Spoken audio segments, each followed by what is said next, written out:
দেখানো হচ্ছে একদল মানুষ যাদের আঙ্গুলগুলো লম্বা লম্বা তামার, এভাবে হ্যাচড়াচ্ছে, নিজের গাল নিজে হাসড়াচ্ছে এবং নিজের দেহ থেকে গোশত তুলে ফেলছে, ভক্ষণ করছে।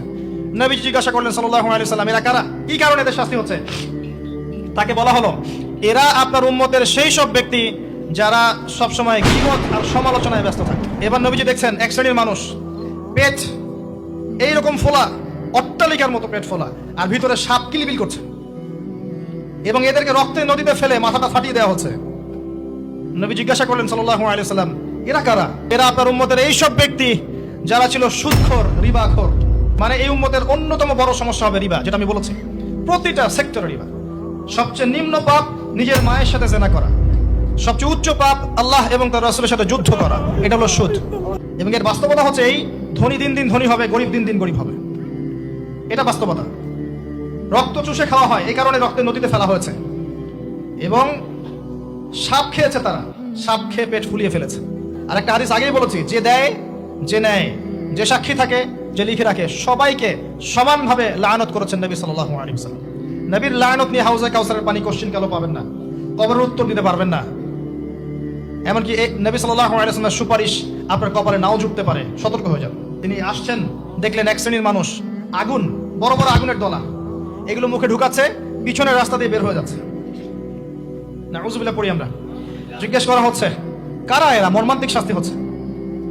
নবী সাল্লাল্লাহু আলাইহি ওয়াসাল্লামকে বলা হলো, এরা আপনার উম্মতের সেই সব ব্যক্তি, listen to me very carefully, এরা আপনার উম্মতের সেই সব ব্যক্তি যারা ইতিমদের মাল আত্মসাৎ করে খেত। ইতিমের মাল আত্মসাৎ করলে যদি এই শাস্তি হয়, জনগণের মাল আত্মসাৎ করলে কি হতে পারে চিন্তা করে দেখেন। এটা মানুষের হক, আল্লাহর কাছে ক্ষমা পাওয়া যাবে না, মানুষকে দিতে হবে। আরো এগিয়ে আসলেন, তিনি দেখছেন, এবার বলতে গিয়ে আমার বুক কাঁপছে। দেখলেন এক শ্রেণীর মানুষ, জিহ্বাগুলোকে টানা হচ্ছে, আগুনের কেচি দিয়ে কেটে দেওয়া হচ্ছে, আবার জিহ্বা জোড়া লাগছে, আবার কেটে দেওয়া হচ্ছে, চলতে আছে অনবরত, কন্টিনিউয়াসলি। আল্লাহর কাছে কায়মনো বাক্যে দোয়া করি, এ সময় দোয়া কবুল হয়। আল্লাহ পাক যেন দোয়া আমাদের কবুল করেন, আল্লাহ পাক যেন আমাকে এবং আপনাদেরকে এদের অন্তর্ভুক্ত না করেন।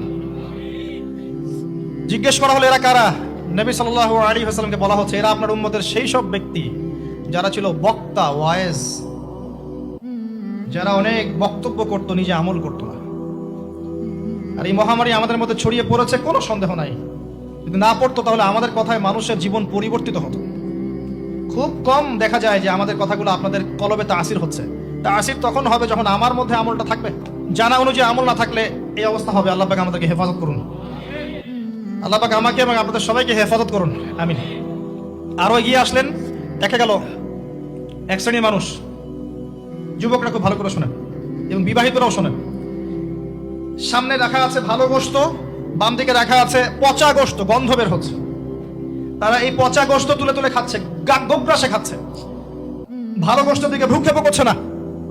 অবাক হয়ে নবী সাল্লাল্লাহু আলাইহি ওয়াসাল্লাম জিজ্ঞাসা করছেন, এরা কারা? তাকে বলা হচ্ছে, এরা আপনার উম্মতের সেই সব ব্যক্তি যাদের ঘরে পবিত্র স্বামী ছিল, বাইরে অন্য পরপুরুষের সাথে প্রেম করেছে, যাদের ঘরে পবিত্র স্ত্রী ছিল, বাইরে পরকিয়া করেছে। আর এখন যত মিডিয়া আছে দেখবেন, সিরিয়াল, মুভি, জাবি জাবি, এরা পরকিয়া শিখায়, জেনা এবং পরকিয়া শিখায়। খেয়াল করে দেখবেন, একটা ছেলে মেয়ের অবাধ মেলামেশা, হারাম মেলামেশাকে এমন ভাবে উপস্থাপন করা হয়, মনে হয় এটা একটা পবিত্র ইবাদত মনে হয়, এবং বোঝানো হয় যে প্রেম তো পবিত্র, পবিত্র প্রেমে কি সমস্যা? আরে প্রেম পবিত্র তখন যখন আমি আমার স্ত্রীর সাথে প্রেম করব। গোশত খাচ্ছে, পচা গোশত। আর একটা বলি, ঠিক এরপরে নবী সাল্লাল্লাহু আলাইহি ওয়াসাল্লাম দেখলেন একটা চুলা দেখলেন, চুলার নিচের দিকটা হচ্ছে প্রশস্ত, মাথাটা সংকীর্ণ এরকম, মানে তন্দুর রুটি ভাজে, দেখেছেন রুটি যে ভিতরে দেয় একটা এরকম গোল চুলা থাকে, সামথিং লাইক দ্যাট। নিচে দাউ দাউ করে আগুন জ্বলছে, আর এখানে কিছু মানুষকে জ্বালানো হচ্ছে। যখন নিচ থেকে আগুন এরকম করে আসছে, তখন এরা আগুনের তাপে উতলে উঠছে, আগুন নিচে নেমে যাচ্ছে, এরা আবার আস্তে আস্তে নিচে নেমে যাচ্ছে। এভাবেই হাদিসে ব্যাখ্যা করা আছে। নবী সাল্লাল্লাহু আলাইহি ওয়াসাল্লাম জিজ্ঞাসা করলেন, এরা কারা? বলা হলো, এরা আপনার উম্মতের সেই সব ব্যক্তি যারা জেনায় লিপ্ত ছিল। তিনি আরো এগিয়ে গেলেন, জেনা সম্পর্কে কয়েকটা হাদিস এসেছে। তিনি এগিয়ে গেলেন, দেখলেন একটা জায়গা যেখান থেকে দুর্গন্ধ বের হচ্ছে, পাবলিক টয়লেটের চেয়ে প্রকট দুর্গন্ধ, মনে হচ্ছে পাবলিক টয়লেট। নবী জিজ্ঞাসা করলেন সাল্লাল্লাহু আলাইহি ওয়াসাল্লাম, কোন জায়গা থেকে এরকম দুর্গন্ধ আসছে? তিনি বলেন, এটা হচ্ছে জেনাকার, এবং জেনাকারীদেরকে আযাব দেওয়া হচ্ছে, ওদের রক্ত মাংসের পুজের গন্ধ এগুলো। দেখলেন এক শ্রেণীর মানুষকে একটা শরবত খাওয়ানো হচ্ছে, শরবত জাহান্নামীদের রক্ত মাংস পুজের নির্মিত। তার নাম হচ্ছে তিনাতে খাবাল। কি নাম? তিনাতে খাবাল। কাদেরকে খাওয়ানো হচ্ছে? যারা এই উম্মতের মাদক সেবন করতে, এদেরকে খাওয়ানো হচ্ছে। আমি আপনাকে একটু পিছনে নিয়ে যাই। আলোচনা শুরু করেছিলাম যেখান থেকে, ওই যে মৌলিক সমস্যাগুলো যেটা বলেছিলাম এই উম্মতের মধ্যে এখনো আছে, এটাই সেই পাপগুলোর শাস্তি যেটা কিয়ামত পর্যন্ত উম্মতের মধ্যে থাকবে। মাদক, পর্নোগ্রাফি, এই যে আপনার বিহায়াপনা, জেনা, সুদ, এগুলো এখনকার মৌলিক সমস্যা। এগুলোই হবে এই উম্মার বড় বড় সমস্যা, যার কারণে উম্মতের বেশিরভাগ মানুষকে ওখানে আযাব দেওয়া হচ্ছে। আল্লাহ পাক আমাদেরকে হেফাজত করুন। এরপরে ভাবে তিনি আরো কিছু শাস্তি দেখেছেন, দেখে আসার পথে জাহান্নামের যে বর্ণনা দিয়েছেন যে বেশিরভাগ মানুষ সেখানে হচ্ছে জাহান্নামে নারী জাতি। কি কারণে তারা বেশিরভাগ জাহান্নামে যাবে?